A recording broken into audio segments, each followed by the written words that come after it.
வாக்கு திருட்டு என்று பேசும்போது இது குஸ்பேத்தியா பச்சாவோ ஆந்தோலன்னாங்க. அதாவது பங்களாதேஷிகள் இங்கே நிறையா குடியேறிட்டாங்க, அந்த முஸ்லீம்களை காப்பாற்றுவதற்கு இவங்க ஊரில் விடுறாங்க என்று அமித்ஷாவும் மோடியும் பேசினார்கள். பீகாரில் எஸ்ஐஆர் முடிஞ்சிருச்சு, தேர்தலும் முடிஞ்சிருச்சு. எத்தனை பங்களாதேசிகளை பிடித்தீர்கள் என்று கேட்டால் ஒரு ஆளை கூட இதுவரைக்கும் தேர்தல் ஆணையம் சொல்லவில்லை, காட்டவும் இல்லை. தமிழ்நாட்டில் என்ன சொல்கிறாங்க? எடப்பாடியிலேருந்து பிஜேபியிலேருந்து எல்லாரும் என்ன சொல்கிறாங்க? எஸ்ஐஆரை பார்த்து திமுக ஏன் பயப்படுகிறது? கள்ள ஓட்டு போட முடியாதுன்னா அதுதான் பயப்படுது என்று பிரச்சாரம் செய்கிறார். இன்றைக்கி இப்போது செல்லூர் ராஜு பேசியிருக்காருன்னு செய்தியில் கேட்டேன். நாங்கள்லாம் மரமண்டையாக இருந்துட்டோம், இது என்னன்னே தெரியாமல் அப்படின்னு கரெக்டாக பேசியிருக்காரு. உண்மையான நிலை. அவர் போய் மாவட்ட ஆட்சியரை பார்த்து பேசினாராம். ஒன்று தெற்கும் புரியல, வடக்கும் புரியல, தலையும் புரியல, காலும் புரியல, என்ன ஃபார்மு என்ன ஒன்றும் புரியல. ஆனால் எடப்பாடி என்ன சொல்கிறாரு? இது என்னங்க பெரிய பிரச்சனை, 3 நாளில் முடிச்சிடலாம், இது ஒரு விஷயமே கிடையாது என்று எடப்பாடி பேசுகிறார். நிர்மலா சீதாராமன் நீங்கள் வந்து கூட்டம் போட்டு என்ன பேசுகிறாங்க? ஒவ்வொரு தேர்தலுக்கு முன்னாலும் எஸ்ஐஆர் நடந்திருக்கிறது. இது வரைக்கும் 8 வாட்டி நடந்திருக்கு, 10 வாட்டி நடந்திருக்கு. இப்போ மட்டும் ஏன் கேட்கிறீர்கள்? ரொம்ப பெரிய அறிவாளி மாதிரி பேசுகிறாங்க. எஸ்ஐஆர் அதாவது ஒவ்வொரு தேர்தலுக்கு முன்னாலும் நடத்தப்படுவது சம்மரி ரிவிஷன். அதுக்கு ஃபாரம் ஃபில்லப் பண்ணுறதெல்லாம் கிடையாது. நீங்கள் போய் இறந்தால் சொல்லுவீங்க, புதுசாக இருந்தாக்க சேர்ப்பீங்க, உங்களுக்கு அட்டையை கொடுப்பாங்க. இதுதான் நடக்கிறது. இப்போ தான் இந்திய வரலாற்றிலேயே முதன்முறையாக குறிச்சுங்க, இந்த மாதிரி இதற்கு முன்னால் எப்போதும் நடந்ததில்லை. இப்படி ஒரு ஃபார்ம் கொடுத்து ஃபில்லப் பண்ணி வாங்குறதெல்லாம் கிடையாது. இது சட்டவிரோதம், அது தனி. விசிகாவும் சுப்ரீம் கோர்ட்டில் கேஸ் போட்டிருக்கிறாங்க, திமுகவும் வந்து கேஸ் போட்டிருக்குது. உச்சநீதிமன்றம் என்ன சொல்ல போகுதுன்னு பார்ப்போம், அது வேறு. ஆனால் இது ஒரு சட்டவிரோதமான நடவடிக்கை. ஸ்பெஷல் இன்டென்சிவ் ரிவிஷன் அல்லது இந்த தீவிரமான சீராய்வு அது எப்படி செய்ய முடியும்னு சட்டத்தில் இருக்குன்னா ஒரு தொகுதியில் தான் செய்ய முடியும். ஒரு நேரத்தில், ஒரு மாநிலத்தில் அல்ல, ஒரு தொகுதியில். ஒரு தொகுதியில் ரொம்ப குளறுபடி இருக்குன்னாக்கா அங்கே இன்டென்சிவ் ரிவிஷன் அப்படின்னு நடத்தலாம். அதுவும் கூட இப்படி ஃபார்ம் வாங்குறதெல்லாம் கிடையாது. நிதானமாக 2 மாதம் 3 மாதம் 6 மாதம் வீடு வீடாக போய் செக் பண்ணி யார் உயிரோடு இருக்கிறாங்க, யார் இறந்துட்டாங்க, என்ன தரவு, புதுசாக யாரை சேர்க்கணும் என்று வருகின்ற என்யூமரேட்டர் அல்லது பிஎல்ஓ என்று சொல்லக்கூடிய இந்த அதிகாரிகள் திரட்டுவார்கள். இதுதான் சட்டத்தில் இருப்பது. ஒரு கட்சி ஆட்சி, பிஜேபி மட்டும்தான் இருக்கும். மற்றவர்கள் அதை வந்து ஒரே அடியாக செய்யாமல் பல ஆப்பிரிக்க நாடுகளில், லத்தீன் அமெரிக்க நாடுகளில் இராணுவ ஆட்சி கவிழ்ப்புன்னு நடக்கும். வந்து பாகிஸ்தானில் நடக்குது. அதிகாரத்தை கைப்பற்றி கொண்டு ஜனநாயகம்லாம் கிடையாதுன்னு அறிவிச்சிருவாங்க. அப்படி இல்லாமல் இது ஒரு ஸ்லோ பாய்சன். இது கொஞ்சம் கொஞ்சமாக நஞ்சு ஊட்டப்படுகிறது. அதனால் இங்கே கொஞ்சம் ஜெயிக்கலாம், அங்கே தோற்றுருவோம். அது பரக்கலா பிரபாகர் சொல்வது போல் இது ஒரு சூதாட்ட கிளப்பு போல் நடத்தப்படுகிறது. 10 ஆட்டம் சூதாட்ட கிளப்பு நடத்துகிற இடத்துல போய் ஆடினாக்கா ஒரு 3 நாளில் நீங்கள் ஜெயிக்கலாம், 6ல் அவங்க ஜெயிப்பாங்க. பெரிய பகுதி அவர்கள் கைக்கு போகும். இப்போ முந்தா நாள் ஒரு சட்ட திருத்தம். பஞ்சாப் மாநிலத்தின் தலைநகரம் சண்டிகர், ஹரியானா மாநிலத்தின் தலைநகரம் சண்டிகர். அந்த சண்டிகரை குடியரசுத் தலைவர் கட்டுப்பாட்டுக்கு கொண்டு வர்றதுக்கு ஒரு சட்டம். பதிவான வாக்குகள் என்று சொல்ல தேர்தல் ஆணையம் பீகாரில் சொல்லியிருப்பதை விட எண்ணப்பட்ட வாக்குகள் என்பது சில லட்சங்கள் அதிகமாக இருக்குது அவங்க சொல்லியிருக்கிற கணக்குப்படியே. அப்போ என்ன நடக்கிறது? இதற்கு என்ன பொருள்? இந்த எஸ்ஐஆர்னு வரும்போது அதை எல்லோரும் பீகாரில் கூட எப்படி புரிந்து கொண்டார்கள் என்றால், அங்கேருந்து பத்திரிகையாளர்களை எல்லாம் அழைத்து நாங்கள் கூட்டம் நடத்தினோம். சாகர் என்ற ஒரு பத்திரிகையாளர், அவர் ஒரு தலித்து ஆக்டிவிஸ்ட். அவர் வந்து சொன்னார், மக்கள்கிட்ட போய் பேசுனா நம்ப மாட்டேன்றாங்க, என்கிட்ட ஆதார் இருக்குது, என்னெல்லாம் ஒருத்தனும் ஒன்றும் பண்ண முடியாது, உனக்கு ஒன்றும் விவரம் இல்லை போயா அப்படின்னு சொல்கிறாங்க அலட்சியமாக. நடக்கப் போகின்ற அபாயம் புரியாதவர்களாக மக்கள் இருக்கிறார்கள், என்ன நடக்கும்னு தெரியல என்று அவர் பேசினார். இந்த பக்கம் வந்து சிவப்பாக இருக்கும், இங்கே வந்து கருப்பாக இருக்கும். நம்ம ஊரில் இப்போ கூட்டம் ஒருத்தர் நடத்தினார்ல, நண்பா நண்பி இந்த புக்கு திமுக புக்கு அப்படின்னு சொன்னாக்க அதுக்கு கைதட்டுறதுக்கும் 10 பேர் இருக்கிறான். அந்த கண்டிஷனில் தான் அரசமைப்பு சட்டத்தை பற்றிய புரிதல் இருக்கிறது. இங்கே இருக்கக்கூடிய ஒரு எம்பிசி, அங்கே அந்த ஊரில் இபிசி, அல்லது தலித்து பழங்குடி பெண்ணுக்கு 10,000 ரூபாயை கண்ணால் பார்க்கறதுன்றது அரிது. அந்த 10,000 ரூபாய் கிடைத்த உடனே அதற்கு ஓட்டு போட்டு விட்டார்கள். என்ன செய்வது? அவங்களுடைய பரிதாபத்துக்குரிய நிலைமை. இந்த குடியரசு என்பதையே இல்லாமல் செய்வதற்கு ஒவ்வொரு கல்லாக உறுதி கொண்டிருக்கிறார்கள். அதில் ஒரு நடவடிக்கை தான் எஸ்ஐஆர். பீகாரில் 43 லட்சம் பேருடைய வாக்குரிமை நீக்கப்பட்டிருக்கு. இந்த 65 43 குறைஞ்சிருக்கு. ஆனால் இந்த 43 லட்சம் பேர் எதற்காக நீக்கப்பட்டார்கள் என்ற விவரம் இதுவரைக்கும் சொல்லப்படவில்லை. என்னென்ன அதனுடைய உள் விவரம் என்ன என்பது இதுவரை சொல்லப்படவில்லை. கடைசி நேரத்தில் ஒரு 3 லட்சத்துக்கும் மேற்பட்ட வாக்காளர்கள் சேர்க்கப்பட்டார்கள். என்ன அடிப்படையில் சேர்க்கப்பட்டார்கள் அது இன்று வரையில் சொல்லப்படவில்லை. இன்றைக்கு நம்முடைய நிதியமைச்சர் நிர்மலா சீதாராமனுடைய கணவர், அவங்க விலகி இருக்கிறார் நினைக்கிறேன், பரக்கல பிரபாகர், அவர் வெளியிட்டிருக்கார் ஒரு ஆவணம். பதிவான வாக்குகள் என்று சொல்ல தேர்தல் ஆணையம் பீகாரில் சொல்லியிருப்பதை விட எண்ணப்பட்ட வாக்குகள் என்பது சில லட்சங்கள் அதிகமாக இருக்குது அவங்க சொல்லியிருக்கிற கணக்குப்படியே. அப்போ என்ன நடக்கிறது? இதற்கு என்ன பொருள்? இந்த எஸ்ஐஆர்னு வரும்போது அதை எல்லோரும் பீகாரில் கூட எப்படி புரிந்து கொண்டார்கள் என்றால், அங்கேருந்து பத்திரிகையாளர்களை எல்லாம் அழைத்து நாங்கள் கூட்டம் நடத்தினோம். சாகர் என்ற ஒரு பத்திரிகையாளர், அவர் ஒரு தலித்து ஆக்டிவிஸ்ட், அவர் சொன்னார், மக்கள்கிட்ட போய் பேசுனா நம்ப மாட்டேன்றாங்க, என்கிட்ட ஆதார் இருக்குது, என்னெல்லாம் ஒருத்தனும் ஒன்றும் பண்ண முடியாது, உனக்கு ஒன்றும் விவரம் இல்லை போயா அப்படின்னு சொல்கிறாங்க. அலட்சியமாக நடக்க போகின்ற அபாயம் புரியாதவர்களாக மக்கள் இருக்கிறார்கள். என்ன நடக்கும்னு தெரியல என்று அவர் பேசினார். பீகார் தேர்தல் முடிவு எப்படி வந்தது நீங்கள் பார்த்துருப்பீங்க. 10,000 ரூபா ஒரே லம்பாக கையில் கொண்டே கொடுத்துட்டாங்க அத்தனை பெண்களுக்கும். ஒன்றிய அரசு பணத்திலிருந்து மோடி அறிவிக்கிறாரு. தேர்தல் அறிவிக்கிற நேரத்தில் தேர்தல் நடைமுறைக்கு எதிராக இந்த பணம் விநியோகிக்கப்படுகிறது.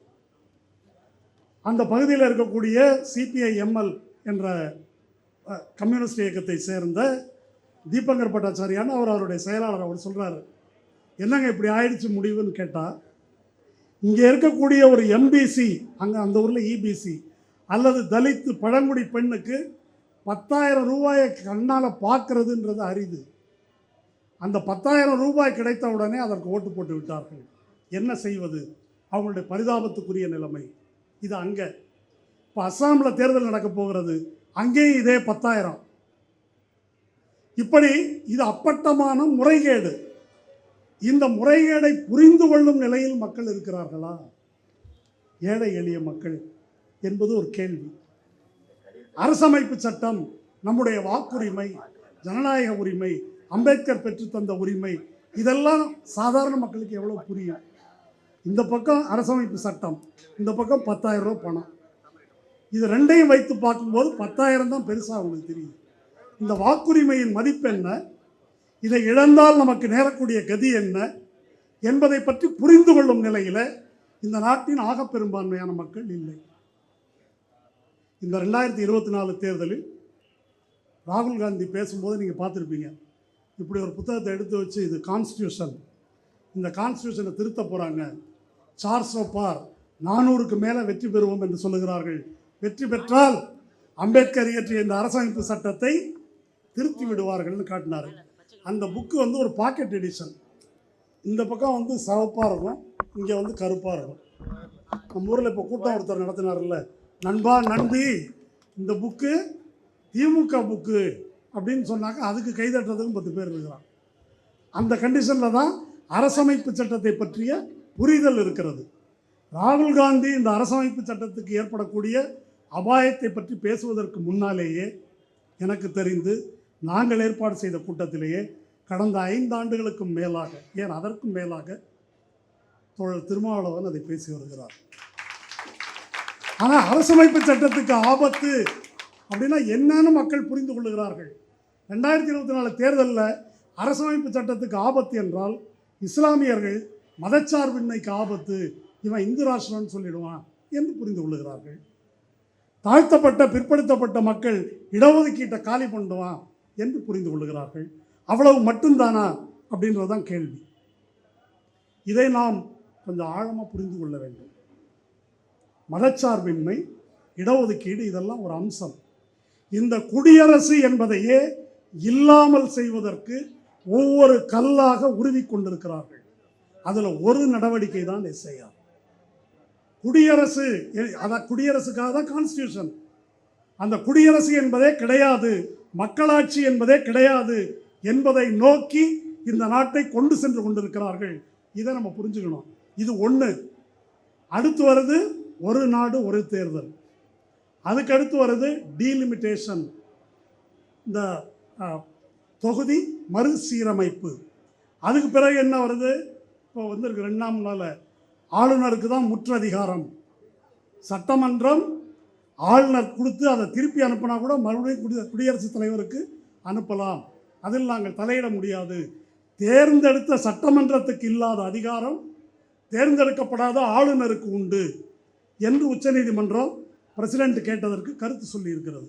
அது நாளைய தீர்ப்புகளில் கொஞ்சம் கொஞ்சமாக அதை கொண்டு வருவதற்கு இந்த அரசாங்கம் முயற்சிக்கும். அதுக்கு பிறகு 2 மசோதா பெண்டிங் இருக்குது. ஒன்று, முதலமைச்சர்கள் மீது ஏதாவது ஒரு வழக்கு 30 நாட்கள் அவர்கள் சிறையில் இருந்தால் பதவி பறிபோகும். அந்த மசோதா பெண்டிங்கில் இருக்குது.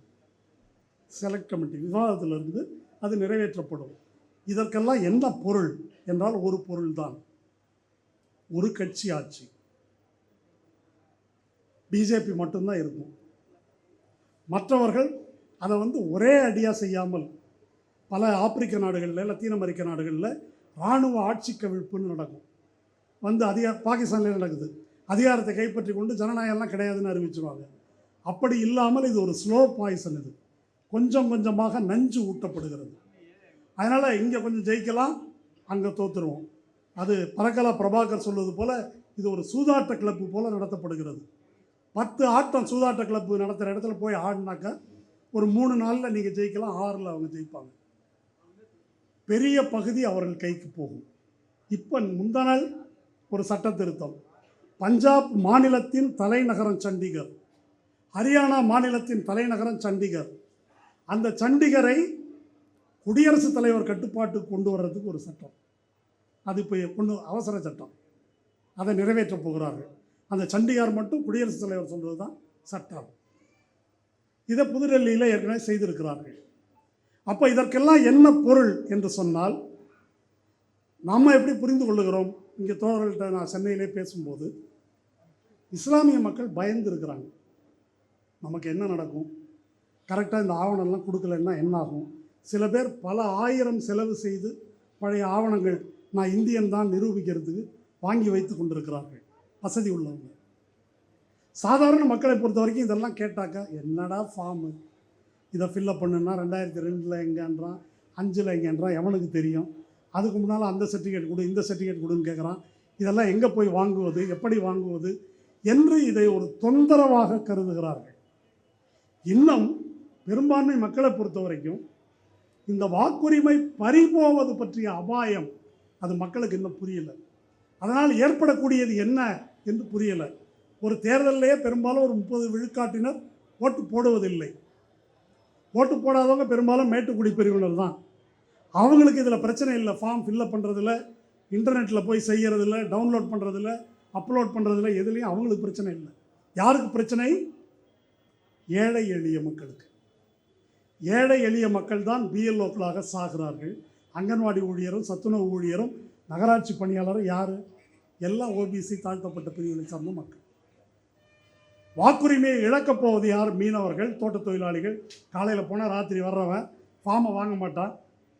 அப்போ இந்த வாக்குரிமை இழப்பது பற்றி எதுவுமே தெரியாத ஆக பெரும்பான்மையான மக்கள் தான் இதை இழக்கப் போகிறார்கள். ஆனால் எப்படி பிரச்சாரம் பண்ணுறாங்கன்னா, பீகாரில் இந்த பிரச்சனையை பற்றி ராகுல் காந்தி, நம்முடைய முதல்வர் ஸ்டாலின் அங்கே போயிருந்தார், தேஜஸ்வி யாதவ் இவங்கெல்லாம் பேசும்போது, இவங்க வாக்கு திருட்டு என்று பேசும்போது இது குஸ்பேத்தியா பச்சாவோ அந்தோலன்னாங்க. அதாவது பங்களாதேஷிகள் இங்கே நிறையா குடியேறிட்டாங்க, அந்த முஸ்லீம்களை காப்பாற்றுவதற்கு இவங்க ஊர்வலம் விடுறாங்க என்று அமித்ஷாவும் மோடியும் பேசினாங்க. பீகாரில் எஸ்ஐஆர் முடிஞ்சிருச்சு, தேர்தலும் முடிஞ்சிருச்சு. எத்தனை பங்களாதேசிகளை பிடித்தீர்கள் என்று கேட்டால் ஒரு ஆளை கூட இதுவரைக்கும் தேர்தல் ஆணையம் சொல்லவில்லை, காட்டவும் இல்லை. தமிழ்நாட்டில் என்ன சொல்கிறாங்க? எடப்பாடியிலேருந்து பிஜேபியிலேருந்து எல்லாரும் என்ன சொல்கிறாங்க? எஸ்ஐஆரை பார்த்து திமுக ஏன் பயப்படுகிறது? கள்ள ஓட்டு போட முடியாதுன்னா அதுதான் பயப்படுது என்று பிரச்சாரம் செய்கிறார். இன்றைக்கி இப்போது செல்லூர் ராஜு பேசியிருக்காருன்னு செய்தியில் கேட்டேன். நாங்கள்லாம் மரமண்டையாக இருந்துட்டோம், இது என்னன்னே தெரியாமல் அப்படின்னு கரெக்டாக பேசியிருக்காரு. உண்மையான நிலை. அவர் போய் மாவட்ட ஆட்சியரை பார்த்து பேசினாராம். ஒன்று தெற்கும் புரியல, வடக்கும் புரியல, தலையும் புரியல, காலும் புரியல, என்ன ஃபார்மு என்ன ஒன்றும் புரியல. ஆனால் எடப்பாடி என்ன சொல்கிறாரு? இது என்னங்க பெரிய பிரச்சனை, 3 நாளில் முடிச்சிடலாம், இது ஒரு விஷயமே கிடையாது என்று எடப்பாடி பேசுகிறார். நிர்மலா சீதாராமன் நீங்கள் வந்து கூட்டம் போட்டு என்ன பேசுகிறாங்க? ஒவ்வொரு தேர்தலுக்கு முன்னாலும் எஸ்ஐஆர் நடந்திருக்கிறது. இது வரைக்கும் 8 வாட்டி நடந்திருக்கு, 10 வாட்டி நடந்திருக்கு. இப்போ மட்டும் ஏன் கேட்கிறீர்கள்? ரொம்ப பெரிய அறிவாளி மாதிரி பேசுகிறாங்க. எஸ்ஐஆர் அதாவது ஒவ்வொரு தேர்தலுக்கு முன்னாலும் நடத்தப்படுவது சம்மரி ரிவிஷன். அதுக்கு ஃபாரம் ஃபில்லப் பண்ணுறதெல்லாம் கிடையாது. நீங்கள் போய் இறந்தால் சொல்லுவீங்க, புதுசாக இருந்தாக்க சேர்ப்பீங்க, உங்களுக்கு அட்டையை கொடுப்பாங்க. இதுதான் நடக்கிறது. இப்போ தான் இந்திய வரலாற்றிலேயே முதன்முறையாக குறிச்சுங்க, இந்த மாதிரி இதற்கு முன்னால் எப்போதும் நடந்ததில்லை. இப்படி ஒரு ஃபார்ம் கொடுத்து ஃபில்லப் பண்ணி வாங்குறதெல்லாம் கிடையாது. இது சட்டவிரோதம், அது தனி. விசிகாவும் சுப்ரீம் கோர்ட்டில் கேஸ் போட்டிருக்கிறாங்க, திமுகவும் வந்து கேஸ் போட்டிருக்குது. உச்சநீதிமன்றம் என்ன சொல்ல போகுதுன்னு பார்ப்போம், அது வேற. ஆனால் இது ஒரு சட்டவிரோதமான நடவடிக்கை. ஸ்பெஷல் இன்டென்சிவ் ரிவிஷன் அல்லது இந்த தீவிரமான சீராய்வு அது எப்படி செய்ய முடியும்னு சட்டத்தில் இருக்குன்னா, ஒரு தொகுதியில் தான் செய்ய முடியும். ஒரு நேரத்தில், ஒரு மாநிலத்தில் அல்ல, ஒரு தொகுதியில். ஒரு தொகுதியில் ரொம்ப குளறுபடி இருக்குன்னாக்கா அங்கே இன்டென்சிவ் ரிவிஷன் அப்படின்னு நடத்தலாம். அதுவும் கூட இப்படி ஃபார்ம் வாங்குறதெல்லாம் கிடையாது. நிதானமாக 2 மாதம் 3 மாதம் 6 மாதம் வீடு வீடாக போய் செக் பண்ணி யார் உயிரோடு இருக்கிறாங்க, யார் இறந்துட்டாங்க, என்ன தரவு, புதுசாக யாரை சேர்க்கணும் என்று வருகின்ற என்யூமரேட்டர் அல்லது பிஎல்ஓ என்று சொல்லக்கூடிய இந்த அதிகாரிகள் திரட்டுவார்கள். இதுதான் சட்டத்தில் இருப்பது. இன்றைக்கி இப்படி ஃபார்ம் கொடுத்து நீ இந்த ஊர்காரனா, இதுக்கு என்ன பொருள் கொஞ்சம் யோசிச்சு சொல்லுங்களேன். இப்போ விஜயனுடைய ரசிகர்கள் அதை ரொம்ப கொண்டாடுறாங்க பயங்கரமாக. அவங்க பூரா அவங்க பெற்றோருக்கு பர்த் சர்டிஃபிகேட் கொடுக்கணும். இதெல்லாம் அவங்களுக்கு தெரியுமான்னு எனக்கு தெரியல. அவங்க அப்பா அம்மாவுக்கு பிறப்பு சான்றிதழ் கொடுக்கணும். யார்கிட்ட இருக்குது? 2002 2005 எங்கே வாக்களித்தார்கள்னு விவரம் கொடுக்கணும். கிராமத்துக்கெல்லாம் போக வேண்டாம். இங்கே ஈசிஆரில் ஒரு பெரிய பிரச்சனை. 3 லட்சம் பேருடைய வாக்கு, 3 லட்சம் பேர் ஈசிஆருக்கு போனவங்க. அதாவது 2002 இந்த இன்டென்சிவ் ரிவிஷன் என்பது கிராமப்புறத்தில் நடந்தது, 2005 நகர்ப்புறத்தில் நடந்தது. இந்த 2க்கும் இடைப்பட்ட காலத்தில் தான் ஈசிஆரில் குடியேற்றம் என்பது வருது. அப்போ நகரத்திலேருந்து பிளாட் வாங்கி வீடு வாங்கி குடி போகிறவங்க அப்படின்றவன் இந்த இடைப்பட்ட காலத்தில் போயிருக்கிறான். அவன் இந்த இன்டென்சிவ் ரிவிஷன்லேயும் வரல, அதுலேயும் வரல. அப்போ இந்த 3 லட்சம் பேர் 2லேயும் வரல, நடுவில் நிற்கிறாங்க. நாங்கள் எதை கொடுப்பது என்று கேட்கிறார்கள். எத்தனை பேர்கிட்ட பாஸ்போர்ட் இருக்குது? வெறும் ஆதாரை ஒத்துக்கொள்ள முடியாது என்று உச்சநீதிமன்றத்தில் வாதாடி இருக்கிறது தேர்தல் ஆணையம். ஆதாரம் ஒத்துக்கணும்னு சுப்ரீம் கோர்ட் சொல்லியிருக்குது. ஆதாரம் மட்டும் நாங்கள் ஒத்துக்க மாட்டோம் என்று வாதாடி இருக்கிறார்கள். இந்த உண்மைகளை எல்லாம் மறைத்துவிட்டு நிர்மலா சீதாராமன் இது திமுக வந்து ஏமாத்துறதா, இல்லை செத்துப்போனவங்களுக்கு ஓட்டு வேணுமா என்று நக்கலாக திமிராக பேசுகிறார்கள். அதில் உதயநிதி ஒன்று பேசியிருந்தார். எஸ்ஐஆர் என்பதை ஸ்பெஷல் இன்டென்சிவ் ரெஸ்ட்ரிக்ஷன்னு சொல்லிட்டார். இது கூட தெரியல இவருக்கு அப்படின்னு கிண்டல் பண்ணாங்க. அவங்க உளர்னதெல்லாம் தனியாக இருக்குது, அதுக்கு இப்போ நேரம் இல்லை.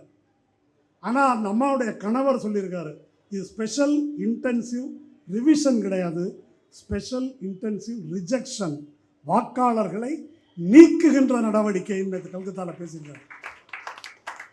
அதை பார்த்தா நமக்கு புத்தி தெரியணும். அது தெரியாது, அது வேறு விஷயம் என்ன. அதனால் இது இந்தியாவில் முதல் முறையாக வாக்காளர்களை நீக்கும் நடவடிக்கை என்பது வந்து அரங்கேறி கொண்டிருக்கிறது. இந்தியாவில் நம்ம வாக்குரிமை பெற்றது பெரும்பாலும் நமக்கு ஒரு உரிமை கிடைச்சிருச்சுன்னாக்கா அது எப்படி கிடைச்சதுலாம் நம்ம ஒன்றும் யோசிக்க மாட்டோம். அது ரொம்ப நம்ம பிறந்ததுலேருந்து காலங்காலமாக நமக்கு இருக்குது. அது போகும்போது தான் அதனுடைய அருமை தெரியும். அது இருக்கின்ற வரையில் அதை ரொம்ப அலட்சியமாக பார்ப்போம். இந்த வாக்குரிமை என்பது எப்படியெல்லாம் போராடி பெறப்பட்டது.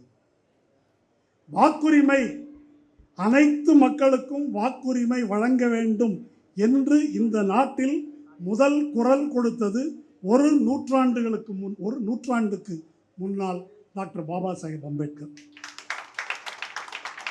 தலித்து வாக்குரிமை, இரட்டை வாக்குரிமை சொல்ல நான் சொல்வது அனைத்து மக்களுக்குமான வாக்குரிமை வேண்டும்.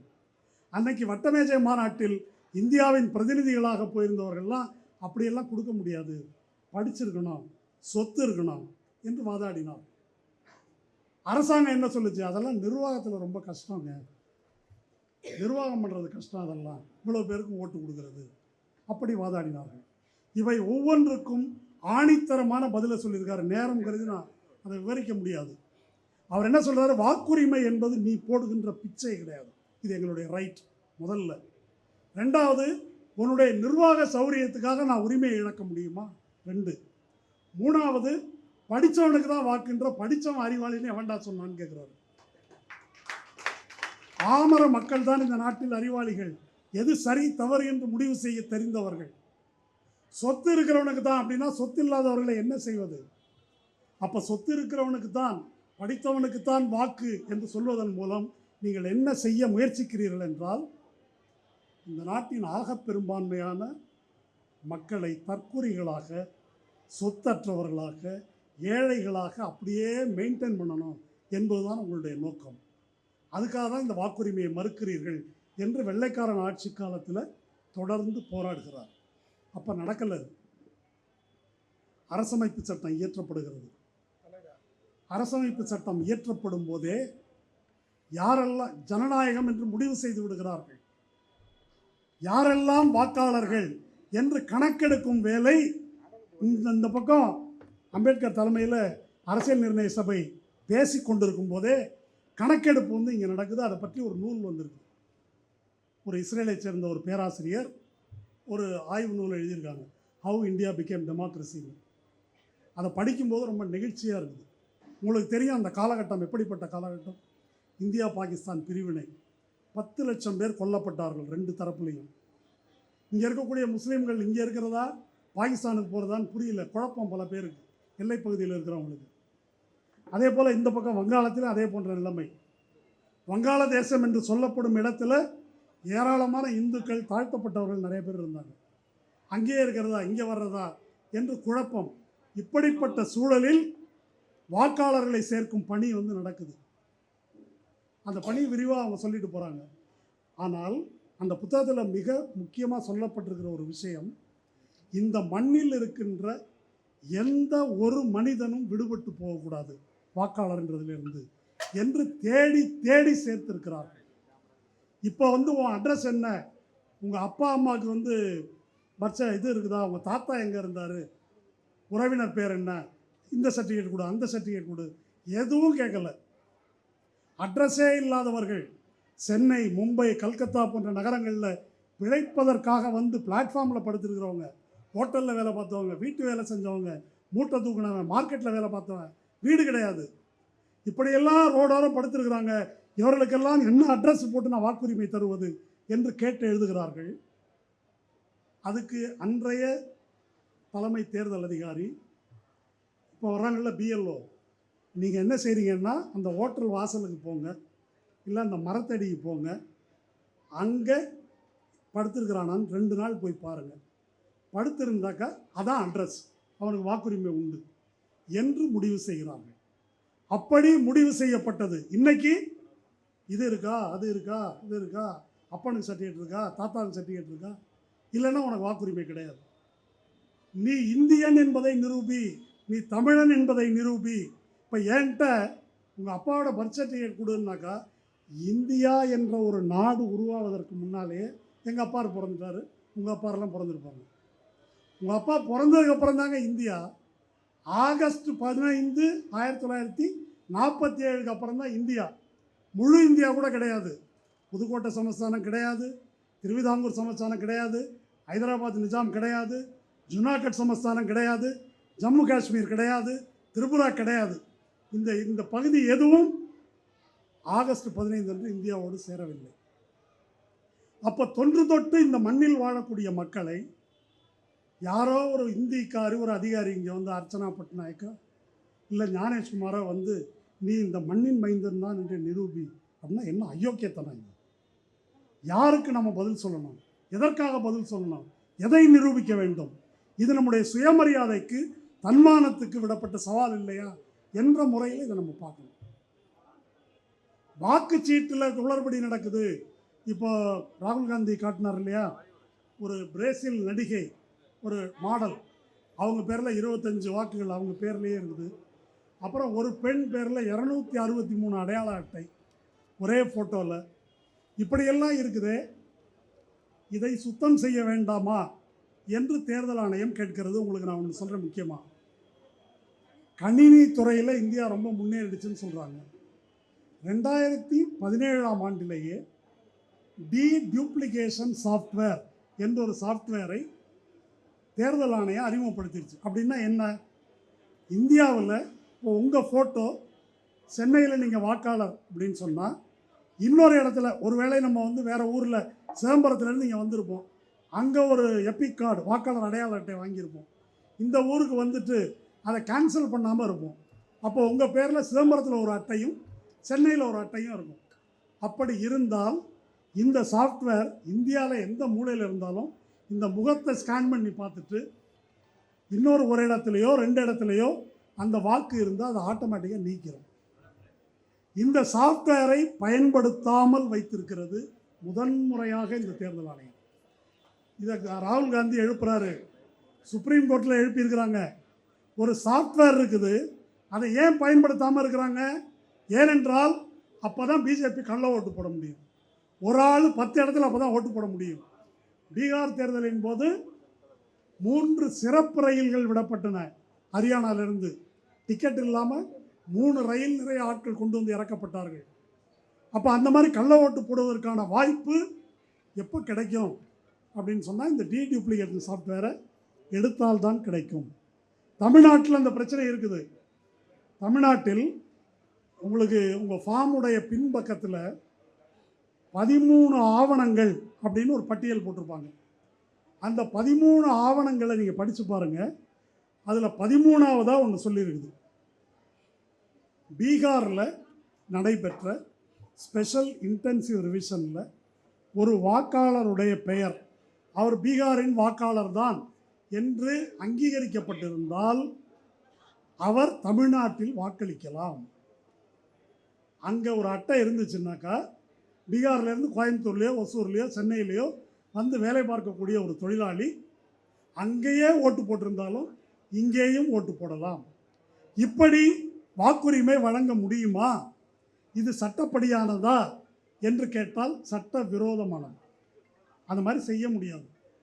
ஒரு தொகுதியில் குடியிருப்பவரா என்று பரிசீலித்து அக்கம்பக்கத்தில் உள்ளவங்களை விசாரித்து, ஏங்க இவர் இந்த ஊர் தானா, இந்த தெரு தானா என்று விசாரித்த பிறகுதான் நீ தமிழனோ வங்காளியோ யாரோ அப்போ தான் வாக்குரிமை வழங்க முடியும் என்று சுப்ரீம் கோர்ட் தீர்ப்பு சொல்லுது, சட்டம் சொல்லுது.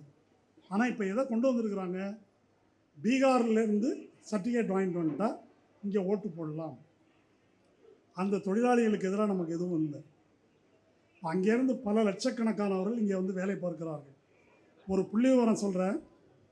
இந்த தேர்தலின் போது அந்த ஊரில் ஒரு சாட் பூஜான்னு ஒரு விழா, 48 லட்சம் பீகார்காரர்கள் இங்கேருந்து பீகாருக்கு போயிருக்காங்க. இங்கேருந்துன்னா பல மாநிலத்திலிருந்து. ரயில்வே சவுத் சென்ட்ரல் ரயில்வே மட்டும் 7000 சொச்சம் ரயில் விட்டுருக்குறோன்னு டேட்டா டைம்ஸ் ஆஃப் இந்தியாவில். அங்கேருந்து மட்டும் 7000 ரயில் போயிருக்கு.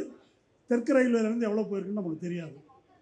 அப்போ இந்த தொழிலாளிகள் எல்லாம் ஓட்டு போடணும்னா ஓட்டு போடணும். அவங்க இந்த உரிமை இருக்குது. இராணுவத்தில், போலீஸில், அரசு பணியில் பணியாற்றுபவர்களுக்கு போஸ்டல் வாக்கு அப்படின்னு உங்களுக்கு ஒரு உரிமை இருக்குது. தபால் வாக்குன்னு போட முடியும். அந்த மாதிரி புலம்பெயர் தொழிலாளிகளுக்கு அவன் என்ன தொகுதிக்கு ஓட்டு போடணுமோ அதுக்கு தபால் வாக்கு கொடுப்பதற்கு பதிலாக இப்படி ஒரு பித்தலாட்டத்தை ஏன் செய்கிறார்கள் என்றால், பிஜேபி இதை பயன்படுத்தி கொண்டு வெற்றி பெற வேண்டும் என்ற நோக்கத்துக்காகத்தான் இந்த பித்தலாட்டம் அரங்கேறுகிறது. அதனால தான் கர்நாடகாவில் 1,00,000 வாக்கு மகாதேவ்புரான்னு சொல்கிறாரு. ஹரியானாவில் 25 லட்சம் வாக்குகள். காங்கிரஸ் தான் ஜெயிக்கும் என்று எல்லா எக்ஸிட் போலும் சொல்லுது. ஆனால் கடைசியில் பிஜேபி ஜெயிக்குது. எப்படின்னு ஆராய்ச்சி செய்தால் 25 லட்சம் வாக்குகள் போடப்பட்டிருக்கு. தரவுகளோடு காட்டிட்டார். தேர்தல் ஆணையம் பதில் சொல்லலை. நீதிமன்றம் அதை வேடிக்கை பார்க்கிறது. மகாராஷ்டிராவில் 2024 தேர்தல், நாடாளுமன்ற தேர்தல், அதில் பெரும்பான்மையான நாடாளுமன்ற தொகுதியில் இந்தியா கூட்டணி வெற்றி பெறுகிறது. 5 மாதம் கழித்து சட்டமன்ற தேர்தல் நடக்குது. அந்த சட்டமன்ற தேர்தலில் 80% தொகுதியில் பிஜேபி கூட்டணி வெற்றி பெறுது. எப்படி நடக்கும்? 5 மாதத்தில் எப்படி நடக்கும் என்றால், இந்த 5 மாத காலத்தில் 41 லட்சம் வாக்காளர்கள் புதிதாக சேர்க்கப்பட்டிருக்கிறார்கள். 41 லட்சம். ஒவ்வொரு தொகுதியிலையும் டார்கெட் பண்ணி, இந்த நாடாளுமன்ற தேர்தலில் இங்கே நம்ம எவ்வளோ வாக்கில் தோற்றோம், இந்த தொகுதியில் 10,000 வாக்கு குறைஞ்சிருக்கா, அப்போ ஒரு 15,000 பேர் சேரு என்று சேர்த்திருக்கிறார்கள். இந்த புகாருக்கு இதுவரைக்கும் தேர்தல் ஆணையம் பதில் சொல்லலை. கேட்டால் அஃபிடவிட் போட. என்ன அஃபிடவிட்டு? எப்படி போட வேண்டும், எதற்காக போடணும்?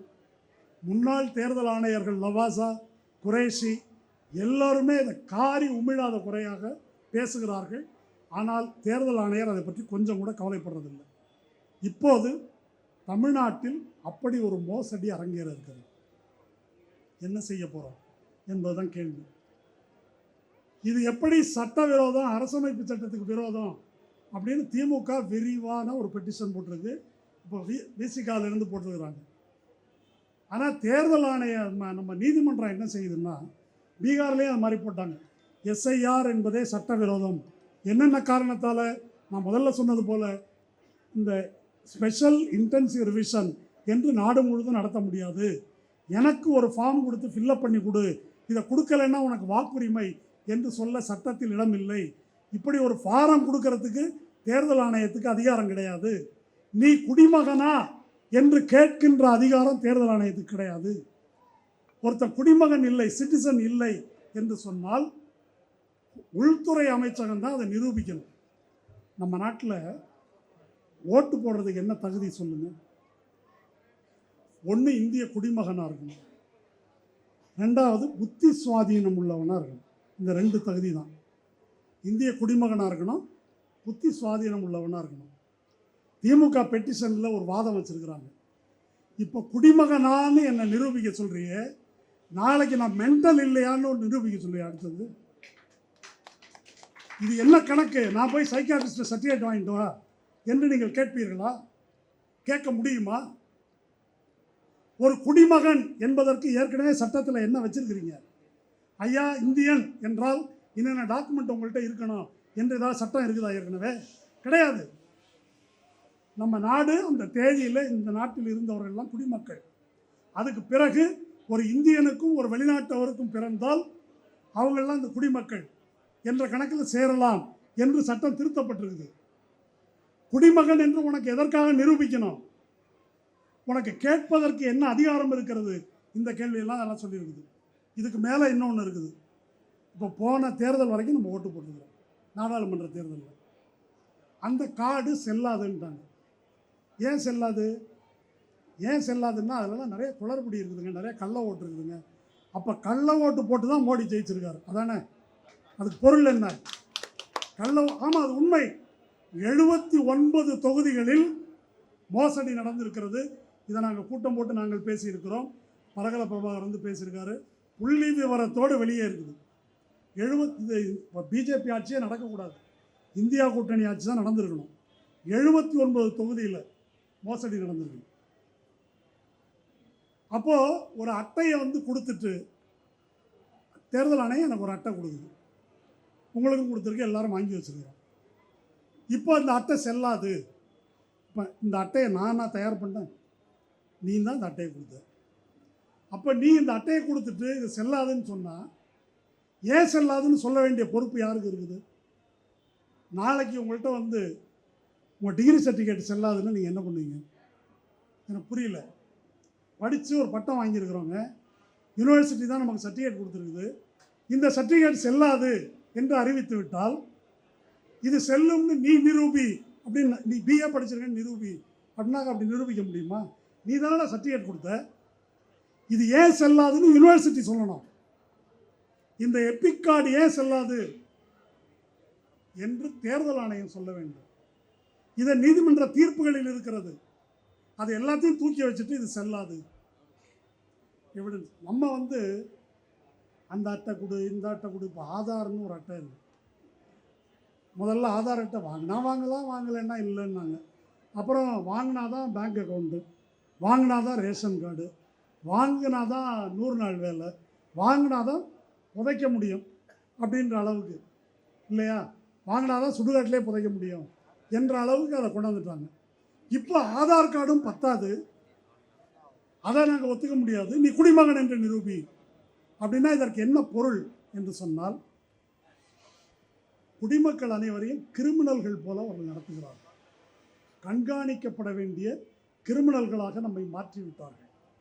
நாமும் அவன் கேட்டதெல்லாம் ஓடி ஓடி அங்கே போகிறோம், இங்கே போகிறோம், கொண்டு போய் கொடுத்துட்டு இருக்கிறோம். இது எவ்வளோ ஒரு மானங்கட்ட, இதுக்கு பேர் தான் ஃபாசிசம். நீங்கள் இஸ்ரேலில் பாலஸ்தீன மக்களை எப்படி இஸ்ரேல் கொல்லுதுன்றது உங்களுக்கு தெரியும். ஆனால் இஸ்ரேலில் பாலஸ்தீன மக்கள்னு இருக்கிறாங்கல்ல, முஸ்லீம்கள், அவர்களை எப்படி கண்காணிக்குது என்பதை பற்றி தனியாக ஒரு புத்தகமே வந்துருக்கு. இப்போ அந்த பாலஸ்தீன ஒருத்தன் இஸ்ரேல் தெருவில் இப்படி நடமாடினா, போலீஸ் இப்படி மொபைலை எடுத்து இப்படி காட்டினா, இவன் பேர் என்னது, ஊர் என்னது, வயது என்னது, இவன் மேலே என்ன கேஸ் இருக்குது, இவன் இன்னாரும் ஓட்டு போட்டான், இந்த கட்சி சார்புள்ளவன், அத்தனை ஜாதகமும் அதில் வரும். அந்த மாதிரி ஒரு கண்காணிப்பு ஏற்பாட்டை நமக்கும் இந்த மோடி அரசு செய்து கொண்டிருக்கிறது. அப்படி எல்லா டேட்டாவையும் அவங்க எடுக்கிறாங்க. தனக்கு எதிரானவர்கள் யாரும் இயங்க முடியாத, அரசியல் ரீதியில் இயங்க முடியாத ஒரு நிலையை உருவாக்குகிறார்கள். இதை பற்றி நேற்று கல்கத்தாவில் முந்தா நாள் பத்திரிகையாளர் சந்திப்பில் பரகல பிரபாகர் ஒன்று சொல்லியிருக்காரு. இது ஒரு இன அழிப்பு நடவடிக்கை, ரத்தம் சிந்தாத இன அழிப்பு நடவடிக்கை. ஒரு இனம் வேணான்னா அழிச்சிருவாங்க. இப்போ எந்த இனத்தை அழிக்கிறார்கள் என்றால், யார் சனாதனத்தின் எதிரிகளோ, யார் பாரதிய ஜனதாவின் எதிரிகளோ, யார் இந்த பாசிசத்தை ஏற்றுக்கொள்ள மாட்டார்களோ, யார் காலங்காலமாக பார்ப்பனியத்துக்கு எதிராக போராடி வந்திருக்கிறார்களோ, அவர்களை அரசியல் அரங்கிலிருந்து அகற்றுவது என்பதுதான் இந்த SIR என்பதனுடைய நோக்கம்.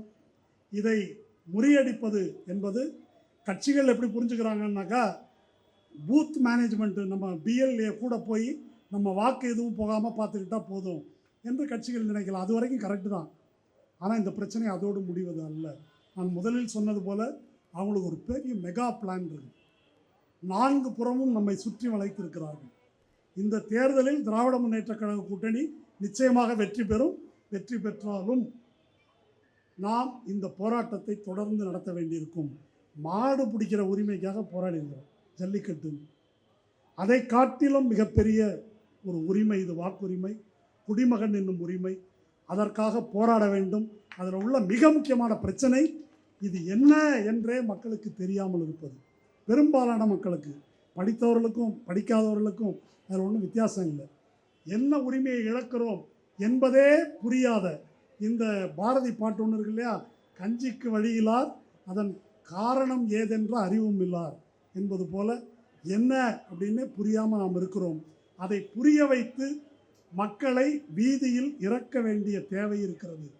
அப்படி மக்கள் வீதியில் இறங்கி குரல் கொடுத்ததனால்தான் ஜல்லிக்கட்டில் உச்சநீதிமன்றம் தனது முடிவை மாற்றிக்கொண்டது. இதிலும் கூட உச்சநீதிமன்றத்தில் ஒரு முடிவு நமக்கு வேண்டுமென்றால், நமது உரிமை நிலைநாட்ட வேண்டுமென்றால், நாம் மக்களாகிய நாம், தமிழ் மக்களாகிய நாம், இந்திய மக்களாகிய நாம் வீதியில் இறங்கி நம்முடைய வாக்குரிமைக்கு குரல் கொடுக்க வேண்டும். நன்றி.